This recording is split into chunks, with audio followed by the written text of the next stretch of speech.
열매들이 맺히는데 이 뿌리, 나무 뿌리 여기를 지금 뭐를 하냐면 돈사랑이라는 거예요. 돈사랑. 이 나무 뿌리가 돈사랑이면 그러면 이 열매는 악한 게 열린다는 거예요. 그러면 자동으로 돈을 사랑하면 이 결과는 뭐냐면 믿음에서 떠나게 되는 거예요.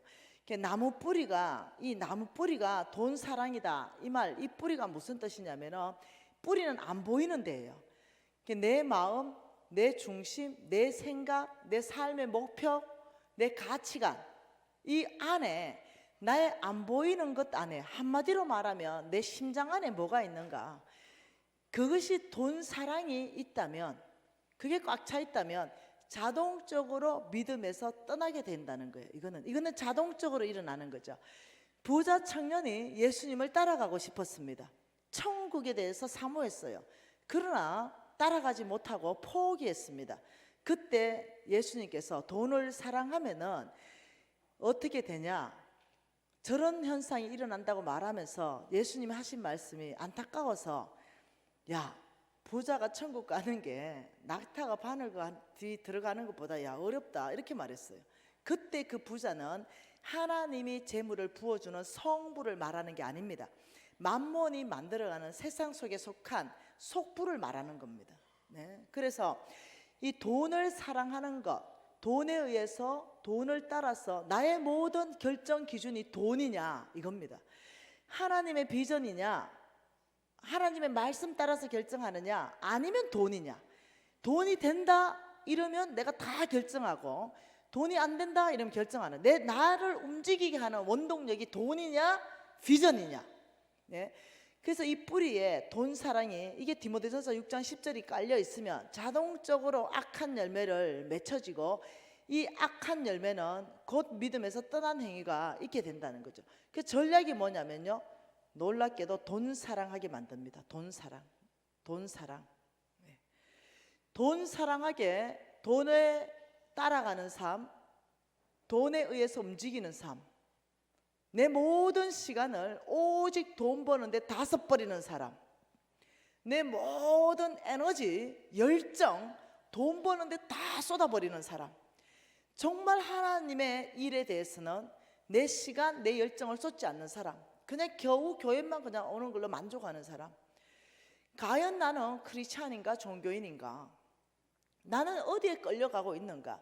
여기에서는 성부가 될 수 없습니다. 하나님께서는 우리를 성부, 하나님이 부어주시는, 하나님의 재물을 옮겨주시는 이 성부는, 이 나무 뿌리가 디모데전서 6장 10절에 살아면 안 된다는 거예요. 하나님은 이 뿌리에 관심이 있습니다. 이 중심에 관심이 있죠. 안 보이는 세계에 관심이 있습니다. 이 외모에 관심이 있는 것이 아니라. 그래서 하나님은 이 디모데전서 6장 10절을 잠언서 8장 21절로 바꾸라라고 말하는 거죠. 하나님은 재물을 주시는데 너희들의 중심으로부터 나는 관심이 있다. 잠언서 8장 21절 뭐라고 나와 있나요? 잠언서 8장 21절 같이 읽습니다. 이는 나를 사랑하는 자가 재물을 얻어서 그 곳간에 채우게 하려 함이라. 이것을 쉬운 성경어로 여러분이 한번 읽어보세요. 이렇게 되어 있습니다. 나를 사랑하는 자들에게, 하나님을 사랑하는 자들에게 엄청난 재물을 주어서 그들의 금고를 가득 채워줄 것이다, 이렇게 되어 있어요. 하나님은 돈을 사랑하는 사람은 하나님이 마지막에 내가 대적하겠다 이렇게 말했어요. 그런데 하나님, 이 뿌리를 뭘로 바꾸라냐면 하나님 사랑으로 바꿔라. 뿌리를 하나님을 사랑하는 사람에게는 하나님의 약속이 무엇인가요? 하나님의 약속이 뭔가요? 엄청난 재물. 이게 하나님의 약속입니다. 하나님을 사랑하는 자들에게는 엄청난 재물을 주어서 그들의 금고를 가득 채워줄 것이다. 이건 하나님의 약속이에요. 하나님은 이 뿌리에 관심이 있고 돈 사랑하는 이런 뿌리를 가지고 있으면서 하나님의 재물을 주십시오, 100억도 주시고 200억도 주시고 나에게 맡겨주십시오, 이거는 불가능하다는 거예요. 그것이 아니라 내 중심으로부터, 내 안 보이는 세계로부터, 내 가치관으로부터, 내 삶의 목적의식으로부터 내가 세계관을 가지고 있는 것부터 나의 only 하나님, 내 삶의 목적은 하나님의 나라입니다. 이런 사람에게는 내가 엄청난 재물을 맡기겠다 이 말입니다. 그래서 그 맡긴 재물을 가지고 나는 하나님의 나라를 확장하고 하나님의 나라를 세워갈 거다 이렇게 말해요. 이번에도 케냐 갔잖아요. 제가 내일쯤 사진 한 장 한번 보여줘 볼게요. 케냐 갔을 때 그 심장병 아이가 하나 있었어요. 근데 이 아이는 급수술이 필요한 거예요. 한 7, 6살쯤 돼 보이는데, 근데 이 아이는 급수술을 안 하면 생명이 위험할 지경까지 와 있는 거예요. 근데 누군가는 수술해 줘야 돼요. 근데 심장병 수술은 돈이 많이 들어요. 현지 케냐에서 하게 되면 적게 듭니다. 근데 케냐에서 할 수 없으면 한국으로 비행기 타고 초청하게 되면 이제는 수천만 원 들어가게 되는 거예요. 누군가는 해서 그 생명을 살려줘야 돼요. 얘는 무슬림이에요. 근데 제가 나섰죠. 제가 하겠습니다. 제가 이 아이 심장병 고치겠습니다. 돈이 아무리 많이 든다 하더라도 돈이 이렇게 쓰는 게 가치 있지 않습니까? 이랬더니 옆에 우리나라에서 현태양 미용실하는 사장님이 저도 동참하겠습니다. 그 멋진 사람들 아니에요? 그래서 내가 이랬어요. 야, 내가 상금 샀는데 네가 왜 동참하냐? 간사님 끼워주세요. 멋지죠? 내가 그 돈 안 받고 싶어요. 내가 다 감당하고 싶어요. 이건 뭐예요? 내 욕심이에요. 네, 선한 욕심. 돈은 그래 쓰는 거예요. 한 생명 구했죠. 하나님을 사랑하면 하나님이 그 무슬림은 사랑 안 하십니까? 그럼요. 하나님은 놀랍죠? 무당도 사랑합니다. 우리가 미워하지요. 하나님도 그 무당도 빨리 회개하고 돌이켜서 예수 믿기를 간절히 원하시는 분이세요. 하나님의 사랑은 국경도 초월하고 종교도 초월해서 하나님의 사랑은 집행되어야 됩니다. 하나님을 사랑하면 놀랍게도 마태복음 6장 21절에는 이렇게 말합니다. 네 보물이 가는 그곳이 네 마음이 있느니라. 내가 왜 보물이 글로 갑니까? 하나님에게 내 마음이 다 있는 게 증거예요. 네 보물이 어디 가느냐? 하나님이 사랑하는 그 아이에게 내 마음이 가는 거예요. 그러니 하나님은 내 보물을 가는 그곳을 보면서 네가 나를 사랑하는구나. 이게 하나님의 판단 기준이라는 거예요. 근데 맘몬은 이걸 살짝 바꿔놓죠. 돈이 너를 행복하게 해줘. 돈. 맘몬은 뭐라고 말한다고요? 첫 번째는 네 가진 거 다 네 거야 이러더니 두 번째는 뭐라고요? 너의 행복, 너 행복하고 싶지? 이거 돈이야. 돈이 널 행복하게 해줘. 이래서 돈을 움켜잡게 해버린다는 거죠. 그래서 이 현상이 나타나면 인색함이 나타납니다. 인색함. 왜? 모든 사람은 행복하고 싶은데, 그런데 맘몬은 돈이 많다? 그러면 부자다? 그러면 잘 산다? 이런 공식을 만들어버리는 거죠. 아니죠. 돈 많아도 못 사고 가난하게 사는 사람 무지 많아요. 아주 인색해서 돈 많은데도 못 써요. 우리만 돈 없어요. 돈이 없다? 그럼 가난하다? 못 산다? 아니요. 우리만은 돈이 없지만 무지 부유해요. 무지 잘 사십니다. 우리만 돈이 없지만 매년 선교지에 항소를 보냅니다. 허리띠를 쫄라매요. 당신이 쓰고 싶은 것도 쫄라매서 매년 그렇게 하세요. 그리고 당신이 이 세상에 제일 부자인 줄 알아요. 자기 위로는 아예 안 보고 삽니다. 항상 자기 밑으로. 야, 내가 제일 부자다. 항상 그러세요. 왜? 줄 수 있으니 부자다. 이렇게 말해요. 우리 엄마는 돈은 없어요. 근데 날마다 부유하게 사십니다. 늘 뭐라도 주니까. 꼭 돈이 많다고 부자고 잘 사는 건 아니라는 거죠. 그런 공식은 돈이 행복의 조건으로 만들어버려서 돈하고 결혼하잖아요. 김중배의 다이아가 그리도 탐이 났단 말이에요. 사람하고 결혼 안 하고 돈하고 결혼해요. 그래가 평생 고생하는 거야. 김중배의 다이아하고 결혼한 사람들 평생 마음고생하는 거 한두 번 본 게 아니에요. 내 친구들 진짜 사랑하는 남자들이 있거든요. 근데 걔하고 결혼 안 하고 결국 백마탄 왕자님 찾더라고요. 돈 많은 남자. 그리고 나하고 상담하는 내용은 다 뭐냐면 우리 신랑 바람났대. 그러니까 니한테 끼워졌던 그 다이아가 다른 여자한테 안 끼워지나? 처음부터 그런 예견된 일이다. 마음고생 평생 하는 거예요. 신앙 없고 돈 많은 남자. 그런데 여자가 붙지 않겠어요? 신앙 없고 돈 많으니까. 자기 관리가 되겠어요? 그런데도 돈이 날 행복하게 해줄 거예요. 여기 쏘아가는 거예요. 아가씨들 정신 좀 차리세요. 네. 이렇게 속여버리는 거죠. 그리고 네 번째가 있고 다섯 번째가 있는데 내일 하겠습니다. 네. 그래서 오늘은 여러분이 가진 모든 것은 주의 것이다. 돈이 나를 행복하게 하는 것이 아니라 사도 바울이 뭐라 했습니까? 너희들의 만족은 오직 하나님 안에 있다. 오직 하나님이 너의 만족이 될 것이다. 여러분 어떤 것도 여러분의 마음을 위로해 줄 수 없습니다. 마누라 잡지 마세요. 마누라가 여러분 위로 못 해줍니다. 남편이 위로 못 해줘요. 네, 자식이 위로 못 해줍니다. 네, 끊임없이 요구하게 됩니다. 서로 더 크게 요구하게 됩니다. 주님 앞에 가서 거기서 남편을 만나고 거기서 부인을 만날 때 만족이 되는 거예요. 네. 불안하죠? 그러면 그 불안한 것 때문에 놀랍도록 그 불안한 것이 오히려 더 불안한 걸 땡기게 만듭니다. 네. 여러분 에스겔서 한번 볼까요? 에스겔서 말씀에 뭐라고 하는지 한번 볼까요?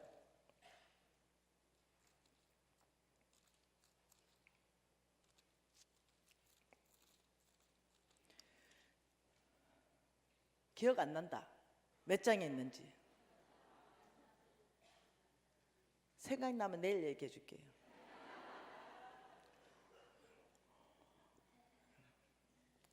정확한 말씀 구절이 있었는데 오늘 너무 놀았다. 우리가 이해해야 되는 한 가지가 있습니다. 절대로 돈이 나의 행복의 기준이 아니다. 우리가 완벽하게 행복하다라고 느낄 때는요, 인격적으로 주님을 만났을 때입니다. 하나님과 교제했을 때입니다. 이것을 여러분이 경험 못한 사람은 내 말이 무슨 말인지 이해가 안 될 거예요. 그때가 내가 완벽하게 행복함을 내가 맛보는 거예요. 여러분 인색한 거 이거 어떻게 해결할 것인가, 이거 내일 보겠습니다. 지금 오늘 보고 싶은 거는 뭐냐면은 정말 하나님의 재물은 왜 나에게 오는가, 이거 보고 싶어요. 내일은 하나님의 재물은 어디에 있고 누구한테 주는가, 또 이런 걸 보고 싶고요. 나는 누구인가, 왜 내가 합법적으로 하나님의 재물을 받을 권리가 있는가, 이 합법성을 보고 싶은 거예요. 합법성. 네.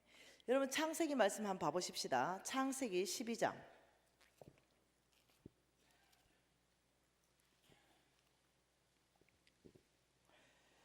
창세기 12장 1절과 2절과 3절 이 석절 말씀, 이 말씀을 여러분이 풀 수 있다면 여러분 성경 보는 눈이 열어지기 시작할 겁니다. 같이 읽습니다. 여호와께서 아브라함에게 이르시되 너는 너의 고향과 친척과 아버지의 집을 떠나 내가 내게 보여줄 땅으로 가라. 내가 너로 큰 민족을 이루고 내게 복을 주어 내 이름을 창대하게 하리니 너는 복이 될지라. 너를 축복하는 자에게는 내가 복을 내리고 너를 저주하는 자에게는 내가 저주하리니 땅의 모든 족속이 너로 말미암아 복을 얻을 것이라 하신지라. 이에 아브라함이 여호와의 말씀을 따라갔고 롯도 그와 함께 갔으며 아브라함이 하란을 떠날 때에 75세였더라. 자, 이에 아브라함이 여호와의 말씀을 따라갔다, 이 말은 믿음으로 결단했다, 이 말입니다. 여호와께서 아브라함에게 나타나셨습니다. 자, 이걸 한번 그려보십시다. 자, 하나님께서 지금 누구한테 말씀하시냐면 여기 아브라함입니다. 아브라함. 이 아브라함에게 나타나셔서 이렇게 말했습니다. 내가 너를 복 줄 것이다. 그리고 너는 내가 지시할 땅으로 가라. 여기 보니까 이렇게 말합니다. 내가 너에게 보여줄 땅으로 가라. 다시 말하면 안 보여줬다는 거예요. 그 사무엘에게 말한 거하고 똑같은 방법으로 했다는 거예요. 네가 가면 어떤 아들인지 보여줄 것이다. 엘리압 아니다. 다윗이라는 거예요. 다윗. 네. 여기도 마찬가지예요. 내가 너에게 지시하니 가나안 땅으로 가라 이렇게 말 안 한 거예요. 내가 너에게 보여줄 땅이 있으니 너는 먼저 순종해라. 이 가나안 땅으로 들어갈 때 요단강 물이 넘치는데 너희들이 발을 디뎌 요단강 안으로 들어가면 물을 멈출 것이다. 하나님 일하시는 방법을 좀 배우셔야 됩니다. 우리가 그러면 우리가 명확하게 말한 것은 떠나라. 어디든지 떠나라. 그럼 일단 보따리 사가지고 본토 친척 아버지의 집이라니까 뭐 그럼 동네를 떠나야 돼. 일단은 그럼 보따리 사가지고 동네 바깥에 나가면서 길이 세 갈래요. 아버지 말씀대로 동네를 떠났는데요, 이게 뭐겠어요? 본토 친척 아버지의 집을 떠나라. 안정감입니다. 네가 이제까지 가지고 있었던 모든 안정감, 네가 관계했던 모든 친구들, 이게 다 안정감이죠. 내 재산이 있는 모든 것, 너의 안정감으로부터 떠나라. 이제부터 내가 너의 안정감이 될 것이다. 이거 믿지 않으면 못 떠나는 거죠. 그러면 보따리 사가지고 떠났습니다. 그래서 동네 어귀에 나와서 아버지 나왔는데요 이러니까 직진, 우회전, 좌회전. 그래서 5절 하반절에 가니까 하나님이 마침내 가나안 땅에 들어갔더라. 신뢰하셔야 돼요. 하나님이 다윗을 보여주셨고, 하나님이 가브를 눈앞에 보여주셨고, 하나님이 보여줄 땅이 있다 이랬으면 마침내 그 땅까지 하나님이 인도하실 걸 믿어야 되는 거예요. 그래서 믿음으로 사는 삶은, 하나님을 신뢰하지 않는 사람은 절대 믿음으로 못 삽니다. 그래서 믿음이라는 것은 두 발짝으로 움직인다. 한쪽으로는 순종하고 한쪽으로는 하나님을 신뢰해야만이 순종할 수 있다는 거예요. 그래서 마침내 이 땅 가나안 땅에 갔어요. 하나님과 지금 여기에서 아브라함입니다. 아브라함으로 바꿔줬죠. 여기에서 무엇을 했냐면 언약을 세웠습니다. 무슨 언약을 세웠냐면, 첫째, 내가 너를 복줄 것이다. 그리고 너를 창대할 것이다. 너를 통해서 온 땅에 하나님의 나라를 세울 것이다. 여러분, 성경 한두 구절로 해석하지 마십시다. 신구약 전체를 가지고 이 구절을 푸십시다. 한두 구절로 해석하면 정확한 해석이 안 나옵니다. 성경 전체를 가지고 하나님의 이 구절을 정확하게 뭐라고 말씀하시는가를 봐야만이 정확하게 성경적 관점으로 볼 수가 있어요. 이단의 특징이 한두 구절로 보는 거예요. 제가 지금 여러분에게 몇 구절만 인용했지만 그게 아니라 신구약을 왔다 갔다 하면서 전체 안에서 말하는 걸 지금 얘기하고 있는 거예요. 지금 재정 강의는 50시간짜리 강의입니다. 그중에 나에게 지금 할당된 강의는 10시간밖에 안 돼요. 그러면 5분의 1밖에 여러분에게 못 전해준다는 거죠. 그 안에서 제가 이 성경을 다 찾을 수는 없다는 거예요. 그래서 지금 이 말씀은 무슨 말씀, 어떤 언약이냐면, 하나님과 아브라함하고 언약했는데, 이 언약은 하나님의 나라를 아브라함을 통해서 세우겠다는 언약입니다. 여러분, 나라의 구성 요소 3요소 첫 번째가 뭐냐면 영토입니다. 영토, 땅. 그래서 하나님께서 땅 주겠다는 거예요. 가나안 땅 전체를 주겠다는 것입니다. 두 번째, 나라를 구성하는 3요소 중에는 국민입니다. 국민, 백성. 그래서 자손을 주겠다는 겁니다. 하나님, 자손. 땅의 모래알처럼 하늘의 별처럼 자손 주겠다. 나라를 구성하는 3요소는 주권입니다. 주권. 그러면서 하나님께서는 이 가나안 땅은요, 이 땅은요, 하나님을 대적하는 땅이고 하나님을 거역하는 땅이요, 하나님을 멸시하는 땅입니다. 이 강한 민족들이 장악한 땅인데, 하나님은 이 땅에 아브라함을 통해서 하나님의 나라에 깃발을 꽂고 싶은 거예요. 근데 이 가나안 땅에만 하나님의 나라의 깃발을 꽂고 싶을까요? 주권은 하나님이죠. 내가 통치하고 내가 다스릴 것이다. 신정국가를 선포하시는 거예요. 그런데 우리 예수님은 가나안 땅에만 구주로 오셨습니까? 아니요, 온 땅에 구주로 오셨습니다. 하나님의 계획은 아브라함을 통해서 먼저 가나안 땅에 하나님의 나라를 세우나 온 땅으로 확장해서 한국까지 왔습니다. 이 복음은. 그래서 처음에 이 가나안 땅을, 강한 민족을 다 썰어버리면서 하나님의 나라를 세우는데 아브라함을 먼저 선택한다는 거예요.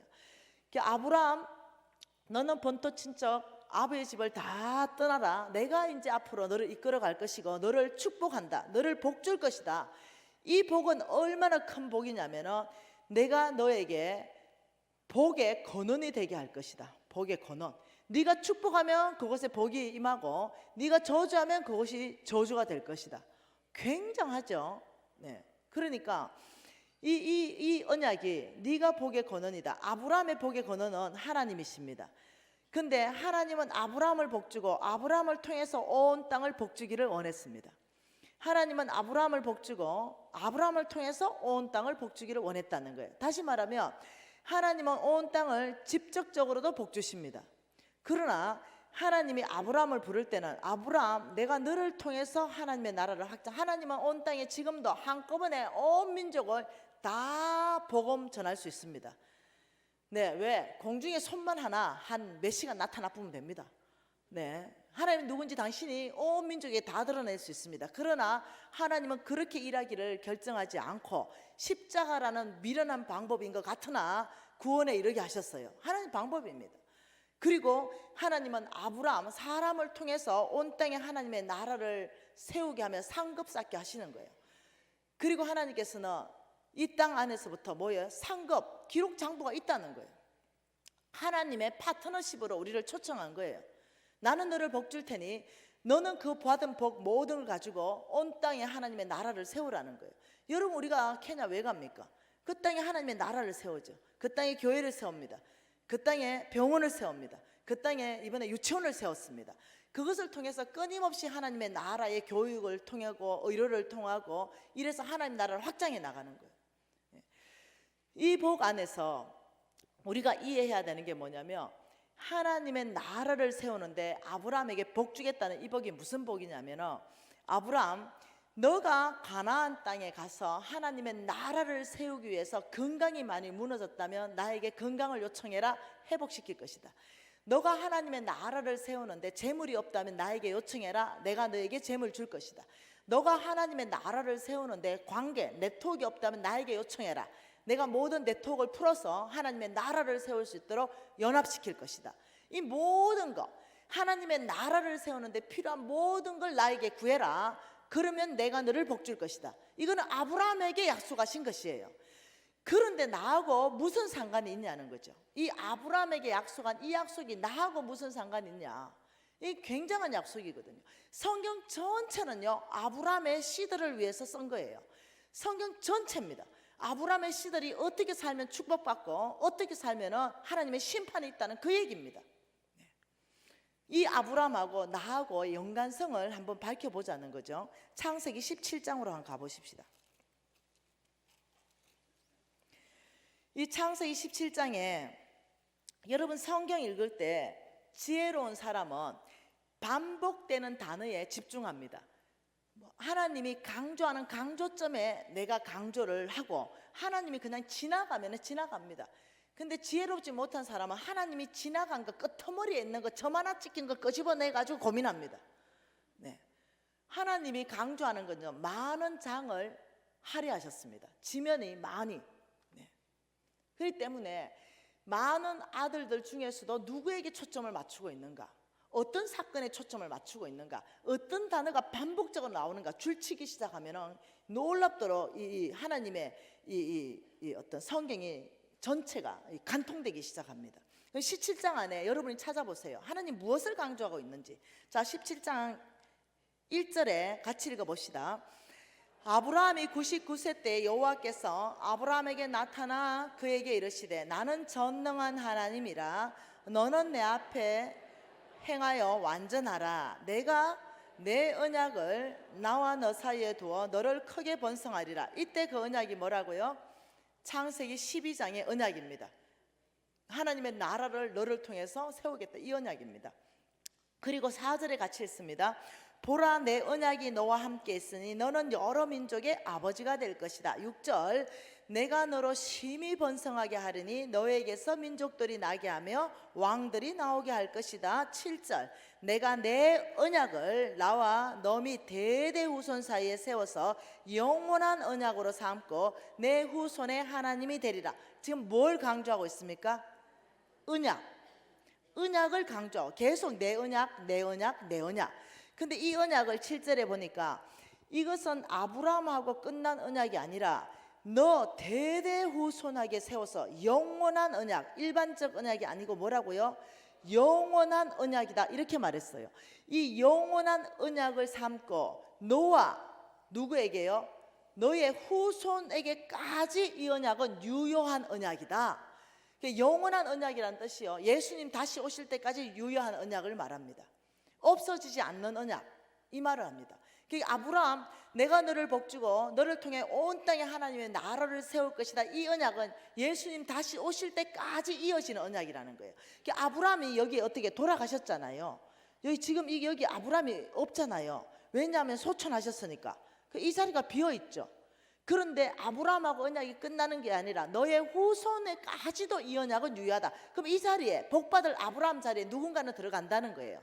그러면서 누구일까? 너의 후손에 하나님이 되리라. 그리고 8절에 이렇게 말합니다. 내가 너와 내 후손에게 가나안 온 땅을 주어서 영원한 기업이 되게 하고 너의 하나님이 된다 라고 말씀하면서 9절에 하나님이 또 아브라함에게 이르시되 너는 내 언약을 지키라. 또 10절에 너의 후손 사이에 지킬 내 언약이니라. 또 11절에 나와 너희 사이에 언약의 표정이라. 끊임없이 포커싱은 언약입니다. 그러면서 13절에 이에 내 언약이 너의 살에 있어서 영원한 언약이 되고, 14절에 그가 내 언약을 배반했다. 끊임없이 언약. 그러면서 19절 같이 읽을까요? 하나님이 이르시되 아니라 내 아내 사라가 내게 아들을 낳으리니 너는 그 이름을 이삭이라 하라. 내가 그와 내 언약을 세우리니 그의 후손에게 영원한 언약이 되리라. 21절에 내 언약은 이삭과 세우리라. 후손이 많죠. 아브라함은 이스마엘도 있고 이삭도 있어요. 그런데 이스마엘이 아니라는 거죠. 왜? 이스마엘은 내 힘, 내 능력, 내 지혜로 낳은 아들이고 이삭만이 하나님 믿음으로 낳은 아들이에요. 후손 중에도 아무나 되는 것이 아니고 하나님은 명확하게 이삭이라고 말했어요. 이삭, 여기에 들어갈 사람은 이삭입니다. 이스마엘이 아니고. 아브라함 사라 짓고 또 장가 갔습니다. 네, 또 후손이 있어요. 그런데 유일하게 그 믿음의 아들 이삭이 이 아브라함 자리에 대를 잇는 거예요. 그러니까 이스마엘 같이 사는 사람은 이 자리에 못 들어간다는 거죠. 우리 중에도 이스마엘의 후손이 있습니다. 그거는 누구냐면 내 힘, 내 능력, 내 지혜, 내 방법 고집으로 신앙생활을 하는 사람. 이런 사람은 이스마엘 후손입니다. 이 자리에 못 들어가요. 그러나 이삭의 후예가 있습니다. 어떻게? 하나님의 능력, 하나님의 지혜, 하나님의 방법이 내 방법입니다. 오직 믿음으로 사는 사람이 있다는 거예요. 이 이삭이 들어갔어요. 그러면 우리가 아는 것은 이삭도 소천하셨다는 거죠. 이삭도 지금 없다는 거죠. 그러면 이삭의 아들 중에 누군가는 들어가야 되고 이삭의 아들도 죽었다는 거죠. 오늘날 영원한 언약이기 때문에 오늘날 누군가는 이 자리에 들어가야 된다는 거예요. 그게 갈라디아서 말씀 안에서 힌트를 얻을 수가 있다는 거예요. 갈라디아서 3장 29절에 힌트가 있는 거죠. 같이 한번 읽어볼까요?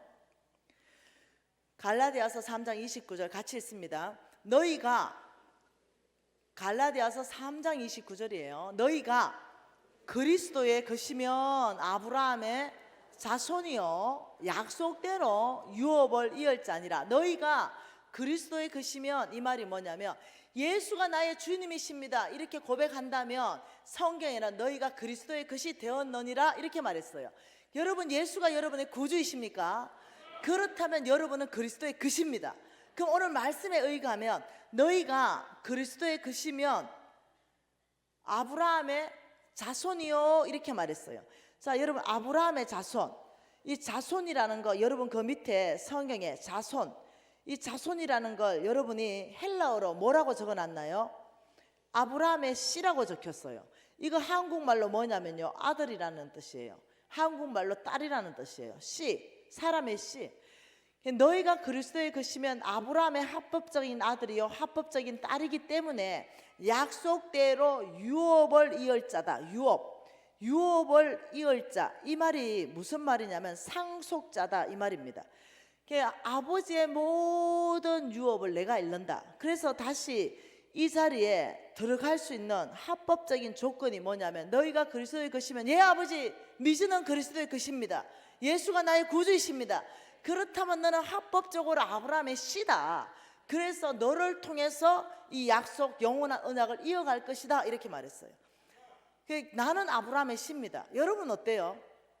아무나 못 돼요. 왜냐하면 7절 말씀에 이렇게 말합니다. 3장 7절에 뭐라 그래요? 그런즉 믿음으로 말미암은 자들은 아브라함의 자손인 줄 알아라. 믿음 없는 사람은 아브라함의 자손이 아니라는 거예요. 그러면서 9절에 뭐라 그럽니까?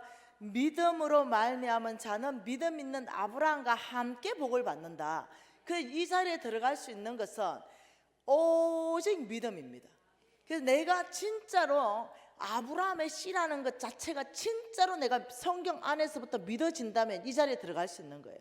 그러면 이거는 영원한 언약입니다. 하나님이 없어지지 않는 영원한 언약이라 했기 때문에 내가 아브라함의 신, 아브라함과 이삭과 야곱에게 언약을 기억하사, 출애굽기 2장 24절에 그걸 기억하사 내가 너희들에게 내려갈 것이고 건져낼 것이고 약속대로 데려갈 것이다. 그 민족이 지금 나랑 똑같은 거예요. 이게 약속 있는 하나님은 언약 가운데 일하십니다. 이 하나님이 스스로 언약이라는 것은 유언적 언약입니다. 언약이 일방적입니다. 계약은 쌍방입니다. 전세 계약을 할 때는 조건이 있습니다. 그런데 언약이라는 것은요, 조건이 있는 것이 아니라 유언적, 이 사람이 죽으면 효력을 발생하는 거예요. 네. 예수 그리스도가 죽음으로 효력을 다 발생하는 거예요. 그래서 이때 이 언약은 뭐냐면 유언적 언약, 일반적 톱다운입니다. 내가 너를 복주리라, 어떤 조건이 아닙니다. 네가 믿음만 있다면 이 복을 받고 너를 통해 온 땅에 하나님의 나라를 세워라. 굉장히 합법적인 거예요. 그러면서 히브리스 말씀으로 좀 더 보강해 볼까요? 히브리스 말씀. 자, 히브리서 6장 13절 말씀 한번 읽어 보십시다. 히브리서 6장 13절 같이 한번 읽어 볼게요. 하나님이 아브라함에게 약속하실 때를 가리켜 맹세할 자가 자기보다 더 큰 이가 없으므로. 왜? 그분만이 전능자이기 때문에. 그 맹세를 하는데 자기보다 더 큰 이가 없으므로 자기를 가리켜서 맹세했다. 이 말은 하나님의 이름을 걸었다 이 말입니다. 나의 이름을 걸었다. 가장 높은 수준 차원의 약속이라는 거예요. 하나님의 당신의 이름을 걸고 맹세하여 이러시되, 뭐라고요? 내가 반드시 너에게 복주고 복주며 너를 번성하게 하고 번성하게 하리라 하였더니, 이렇게 말했어요. 이것은 굉장한 일이라는 거예요. 뭐라고요? 아브라함에게 약속한 이 약속은 하나님의 이름이 걸린 맹세로 보증된 건데, 내가 반드시 너에게 복주고 복주며 너를 번성하게 하고 번성하게 하리라. 이 보통 일이 아니라는 거죠. 그래서 제가 이 굉장한 일을 이제 해야 되는 거예요. 꺼져버렸네. 완전히 죽어버렸다 이거. 내가 굉장한 일을 해야 되는데 그것은 뭐냐? 믿음을 확장시켜야 되는 거예요. 내 믿음을 정폭시켜야 되는 거예요. 내가 지금 50억 부도났거든요. 내가 지금 2번이나 자살 시도했거든요. 내가 지금 죽을 수밖에 없는 이런 상황 가운데 있거든요. 그런데 지금 성경 말씀에는 나한테 도전하고 있거든요. 그것이 뭐냐? 내가 아브라함의 씨라는 걸 도전하고 있다는 거예요. 내가 이 자리에, 아브라함의 복받는 이 자리에 내가 들어갈 수 있는 합법적인 조건이 다 있다는 거예요. 그러면 어떻게 해요? 내가 반응을 해야 되죠. 어떤 반응을 합니까? 내가 아브라함의 씨랑을 증명을 하고, 내가 아브라함의 씨로서 행동하기 시작하고, 내가 아브라함의 씨로서 내가 믿음으로 행하기 시작해야 되는 거죠. 고민했습니다.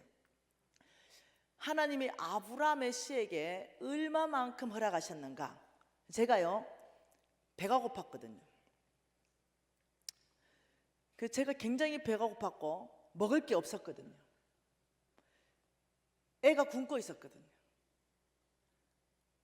애가 굶고 있어서 쌀 한 대 빌리러 갔는데 거절당했거든요. 그러면서 굉장히 쪼그라들어 있었습니다. 비참하게 느껴졌고 자기 연민에 빠져 있었어요. 그런데 말씀이 도전하고 있는 거죠. 너는 아브라함이 싫어서 50억 부도나고 죽을 것이 아니라 하나님의 나라를 세울 사람이다. 이때 제가 비참했던 건 뭐냐면, 애가 굶고 있는데 나는 삼겹살이 먹고 싶다는 거. 이게 나를 너무 비참하게 만든 거예요. 아버지, 나는 삼겹살이 먹고 싶어요. 이게 없어지지 않는 거죠. 그래서 내가 주님한테 이렇게 말했습니다. 아버지, 내는 삼겹살이 먹고 싶은데요. 일주일을 기도했습니다. 근데 삼겹살이 안 오는 거예요. 근데 하나님의 재물은 어떤 형태로 있냐면, 하나님의 재물은 이 땅 가운데 하나님의 재물, 이 하나님의 재물은 약속이라는 형태로 있습니다. 뭐라고요? 약속이라는 형태로 있습니다. 하나님의 재물은 약속이라는 형태로 있으면서 이 약속을 이 땅에 나의 것 되게 하는데, 우리가 잠언서 8장 21절로 약속 하나 받습니다. 그게 뭐냐? 하나님을 사랑하는 자, 하나님을 사랑하는 자에게 뭐 준다? 엄청난 재물을 줄 것이다. 이것도 약속이에요. 이 엄청난 재물이라는 것을 약속으로 하나님이 말씀하는 게 뭐냐면, 이 땅에서 하나님을 사랑하는 자에게 엄청난 재물을 주겠다. 이게 약속이라는 거죠. 여러분 다 아는 말씀, 먼저 그 나라와 그 의를 구하라. 그리하면 먹을 것, 입을 것, 마실 걸 주겠다. 이것도 약속이에요.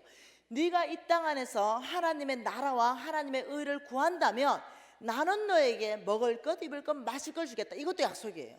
하나님의 재물이 어떤 형태로 있냐면 약속이라는 형태로 있으면서 이 약속이 집행된다는 거예요. 내가 삼겹살이 먹고 싶은 거죠. 아버지, 삼겹살 먹고 싶어요. 일주일을 고민하고 제가 주님 앞에 나갔죠.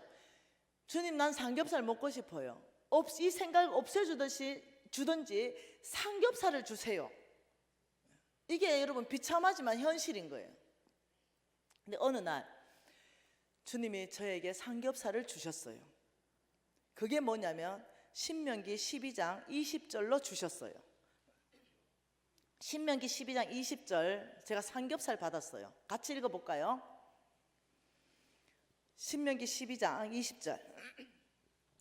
내 하나님 여호와께서 내게 허락하신 대로 내 지경을 넓히신 후에 내 마음에 고기를 먹고자 하여 이르기를, 내가 고기를 먹으리라 하면 내가 언제나 마음에 원하는 만큼 고기를 먹을 수 있으리니, 이 약속의 말씀으로 삼겹살을 주시는 거예요.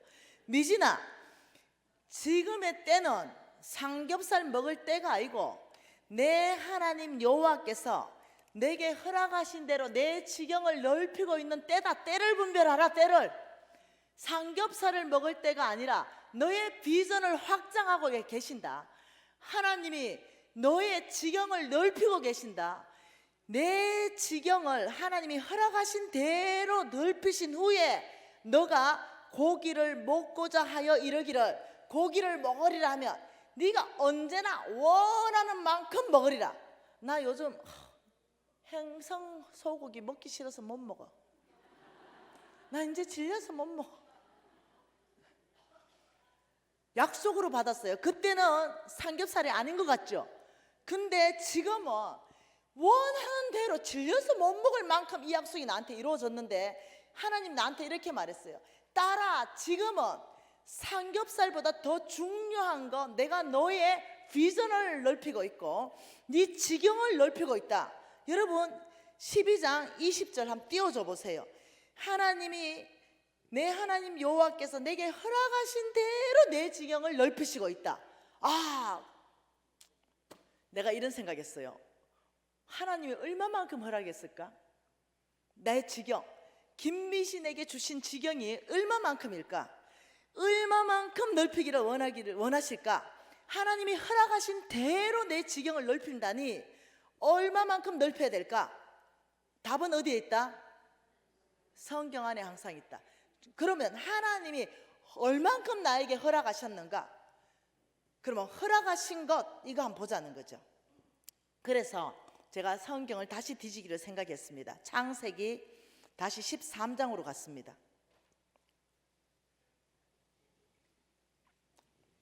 창세기 13장으로 가서 제가 얼마만큼 하나님이 지경을 넓히기를 원하는가를 보기 시작했어요.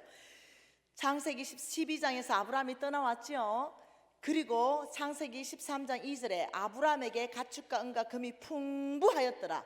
얼마나 풍부했는지 이 조카 롯과 아브라함의 또 이 식솔들이 싸우는 거예요. 그래서 아브라함이 조카에게 얘기했죠. 네가 우하면 내가 좌하고 네가 좌하면 내가 우하자. 그래서 아브라함 마음이 넓어요. 네가 먼저 좋은 땅을 차지해라. 이래서 이제 조카 롯이 이제 보는 거예요. 자, 한번 봅시다. 10절에 자 9절부터 읽어봅시다.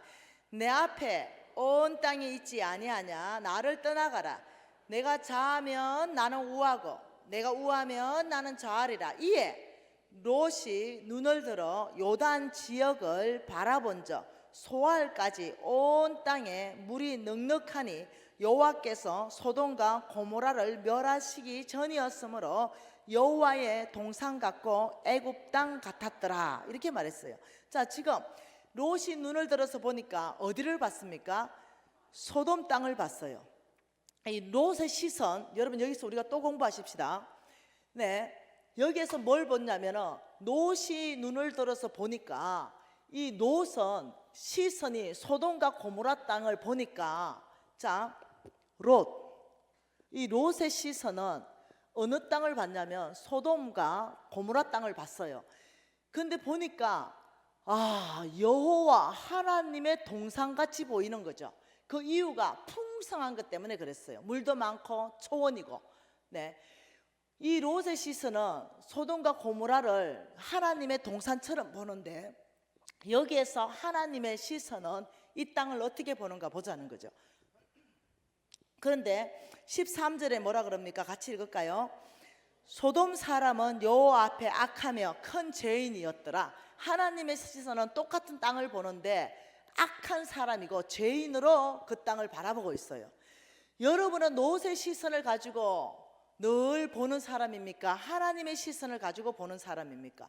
롯의 시선을 가지고 있다는 것은 외모를 본다는 거예요. 늘 사람을 봐도 외모가 괜찮으면 혹 해가지고 그 사람 만나고 싶고 그 사람 교제하고 싶고, 네, 의사 되려면 그냥 다 그냥 좋은 줄 알고, 교만한 사람 얼마나 많은데 아마 교수라 그러면 다 좋은 줄 알고 뭐 이런 식으로 이 외모에 다 끌리는 거죠.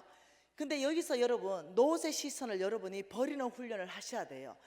끊임없는 하나님의 시선, 그 중심 안에서부터 이 사람이 누군가, 외모가 아니라 스펙이 아니라 그 중심 안에서부터 하나님을 똑같은 환경을 가지고 하나님이 보는 시선을 여러분 안에 훈련되어져야 된다는 거죠. 말씀을 통해서 보고 십자가를 통해서 보면 보이기 시작한다는 거예요. 그래서 14절에 보니까 롯이 아브라함을 떠난 후에 이렇게 말했죠. 롯이, 여러분은 이것만 보나? 성경을 좀 안 찾고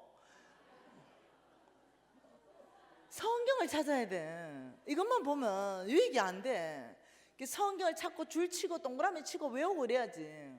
14절에 롯이 아브라함을 떠난 후에 여호와께서 아브라함에게 이르시되, 자, 그 시점이 기가 막히지 않습니까? 롯이 떠났어요. 소돔과 고모라로 떠났어요. 네, 왜 그 떠나고 하나님이 또 나타났을까요? 이것을 나는 그냥 이렇게 묵상하는 거죠. 내 삶 안에서 롯의 시선을 떠나보내라. 그래야 하나님의 비전을 더 확장할 수 있고 하나님의 비전을 성취할 수 있다. 내 삶 안에서 롯을 떠나보낸 후에 여호와께서 아브라함에게 이르시되 이렇게 말했어요. 뭐랍니까? 너는 눈을 들어서 너 있는 곳에서부터 북쪽, 남쪽, 동쪽, 서쪽을 바라보라. 동서남북을 바라보라. 이렇게 말한 거죠. 그러면서 뭐라냐면 보이는 땅을 내가 너와 내 자손에게 영원히 주리라. 그러면서 18절에 이에 아브라함이 17절에 너는 일어나 그 땅을 종과 행어로 두루 다녀보라. 내가 그것을 나에게 주리라. 답이 끝났어요.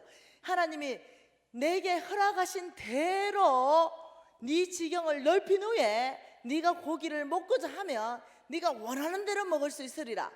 내가 얼만큼 하나님이 허락했는가, 하나님의 허락의 바운다리를 알고 싶었거든요. 보니 동서남북 네가 바라보는 만큼 주겠다는 거예요. 그리고 그 땅을 종과 행어로 다니는 만큼 주겠다는 거죠. 제한이 없네. 내 믿음의 크기만큼이네. 그래가지고 제가요 서울 남산 올라갔다는 거 아닙니까? 성에 안 차가지고 63빌딩 올라갔어요. 또 그래서 봤어요. 바라보는 만큼 준다니까. 아무리 봐도 서울 동서남북밖에 안 보여. 내 성이 차지가 않는 거죠. 나는 서울을 얻고 싶은 게 아니거든요. 안 되겠어. 우리나라를 다 바라보려니까 비행기를 타야 될 것 같아. 그런데 비행기 값이 없는 거예요. 이거는 심각한 일이었어요, 저에게는. 왜?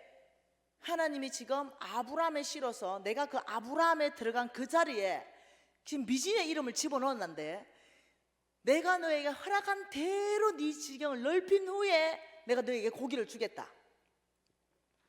그래가 바로 식당에 취직했습니다. 비행기 표값을 벌기 위해서. 그래가 설거지하고 말도 마세요. 그래가 비행기 표값을 벌었어요. 그리고는 바로 그만두고 어떻게 했냐, 아프리카까지가 날아가는 표를 끊었습니다. 비행기에 몸을 실었죠. 그리고는 이제 비행기가 떴어요. 한국을 바라봤습니다. 내가 이렇게 말했어요. 아버지, 한국 동쪽과 남쪽과 서쪽과 북쪽 나에게 주십시오. 그리고 잠깐 앉아 있다가 비행기가 날아가는데 실시간으로 나라 이름이 나오더라고요. 중국을 날아가대요. 또 벌떡 일났어요. 그래가 비행기 안에서 동쪽과 북쪽과 남쪽과 막 다니면서 아버지, 중국 동서남북 저에게 맡겨주십시오. 그리고 날아가는 나라마다 그렇게 했네요.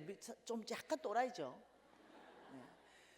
그래가지고 아프리카까지 이제 도착했습니다. 그래 톡톡이가 있거든요. 아프리카 톡톡이 하나 타고, 야, 네 갈 수 있는 데만큼만 가봐. 그 종가 행으로 다니면서 아버지, 아프리카 나에게 주십시오. 세계 끝을 바라봅니다. 열방을 바라봅니다. 열방 안에 제가 영향력을 끼칠 수 있도록 나에게 주십시오. 어떻게 할지는 나는 몰라. 내 비전의 그릇은 내 믿음만큼 넓어지니까. 그 문을 여시는 분은 주님의 목이지 나의 목은 아니에요. 그래가지고 그렇게 하고 15년간 아무 일도 없었더라. 때가 되면 주님이 일하시겠지. 그런데 15년이 지나면서 주님이 기가 막힌 방법으로 일하시는데, 놀랍대로 전 세계에 가장 뛰어난 영양제를 우리 회사에 주시고 그걸 생산하게 하시면서 지금 140개국의 아이들에게 우리 영양제로 영양을 공급하고 있습니다. 이번에 우리 케냐 갔을 때도 했습니다. 지속적으로 할 거고요. 중국의 역사상 처음 있는 일, 공산국 당국에 허가가 떨어져 있는 왕의 재정책.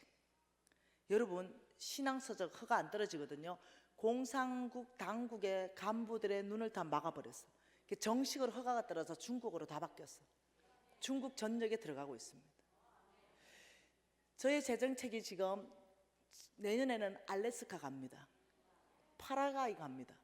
전 세계 하나님께서 저를 다 보내십니다.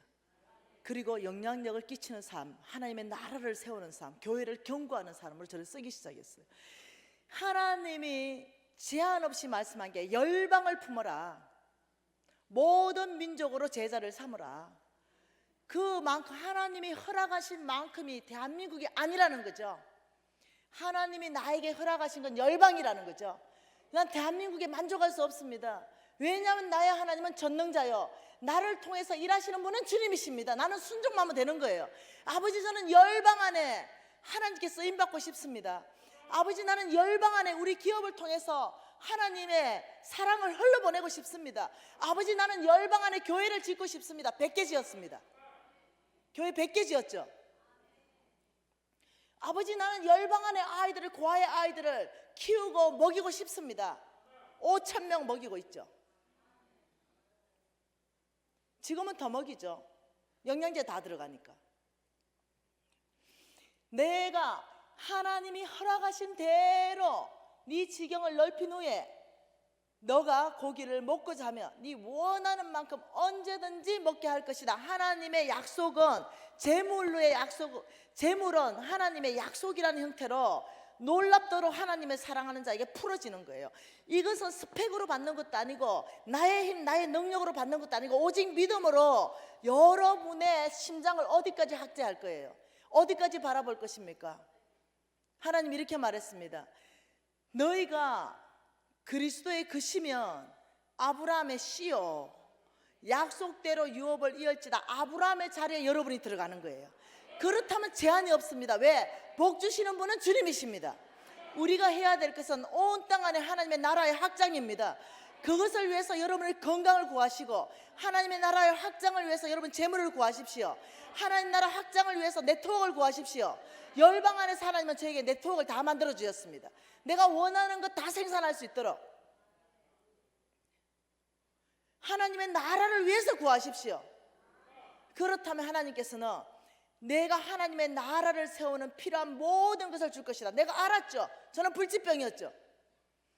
내가 병 고쳐달라고 기도할 게 아니라, 아버지 교회 100개 주십시오. 왜? 100개 지을 때까지 안 죽을 거니까. 아버지 5,000명 아이 먹이게 해주십시오. 먹일 때까지 안 죽을 거니까. 아버지 불치병 고쳐주세요. 이런 차원의 기도를 접어버렸어요.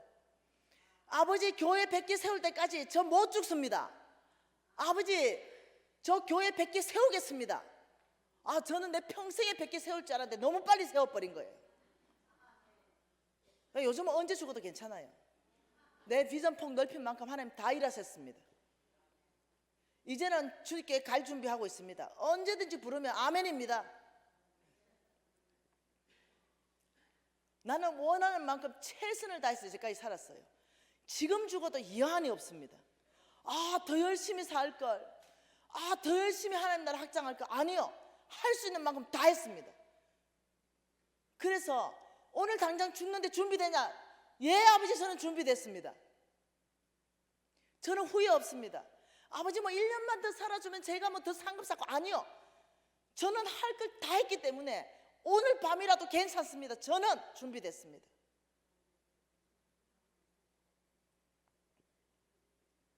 여러분 누구십니까? 여러분 누구세요? 여러분이 아브라함의 씨라고 고백한다면 여러분들은 하나님의 모든 축복이 여러분 것입니다. 여러분이 아브라함의 씨라고 믿음으로 고백한다면, 여러분이 온 땅에 하나님의 나라를 세우기를 결정한다면, 먼저 부산 땅에 여러분 교회와 함께 동역해서, 그리고 한국 안에, 그리고 일본 안에, 중국 안에, 인도네시아 안에, 키르기스탄 안에, 우즈베키스탄 안에, 저 서부 아프리카 사하라까지 여러분이 하나님의 나라를 세우는데 영향력을 주는 교회, 영향을 주는 여러분의 기업, 영향력을 주는 개인 된다고 원한다면 여러분 축복은 풀어지게 되어 있습니다. 여러분의 비전만큼 풀어지게 되어 있습니다. 여러분께서 실질적으로 행동하는 만큼 풀어지게 되어 있어요. 하나님이 약속하신, 어떻게 묻지 마십시오. 어떻게는 하나님이 알아서 할 거니까. 여러분의 한계를 넘어가는 것이 믿음입니다. 여러분의 상을 넘어가는 게 믿음이에요. 여러분의 한계는 여기까지지만 그걸 넘어가서 네트워크를 형성해서 여러분이 재물을 몰고 오시는 그 하나님은 하나님의 약속을 주님이 이루시는 거예요. 여러분이 하실 것은 하나님을 사랑하는 겁니다. 여러분이 하나님을 사랑한다는 거 뭘로 알 수 있는가? 죄송해요, 이런 말에서. 여러분이 여러분 교회를 사랑한다는 거 뭘로 알 수 있는가? 죄송해요, 헌금 장부를 보면 알 수 있습니다. 많고 적음을 얘기하는 게 아니에요. 우리 예수님 헌금을 많이 요구한 적이 없습니다. 우리 예수님이 1억을 넣는 사람이 왔죠.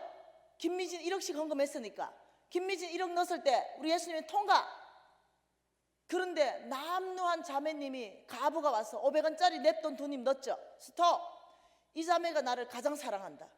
중심을 보시는 하나님이, 돈에 많고 적음이 아니라 내 보물 있는 그곳에 내 마음이 있다. 우리 하나님의 짐은 쉽고 가볍다고 했습니다. 절대로 우리에게, 무리에게 무겁게 버겁게 주시는 게 아니라는 거예요. 이렇게 하나님을 사랑하면 하나님이 줘서 주게 하는 거예요. 하나님이 재물을 부어줘서 주게 하는 거예요. 어렵지 않은 거예요. 욕심을 제거하기 시작하고 하나님을 사랑하기 시작하면 하나님이 사랑하는 그곳에 나의 재물이 가게 되어 있습니다. 내 재물이 어디로 가는가? 그걸 보면 내 마음이 다 있는 거예요.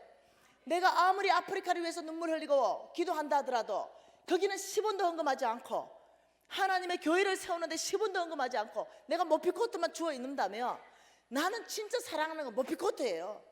그거는 성경적 방법으로 하나님이 판단하는 기준입니다.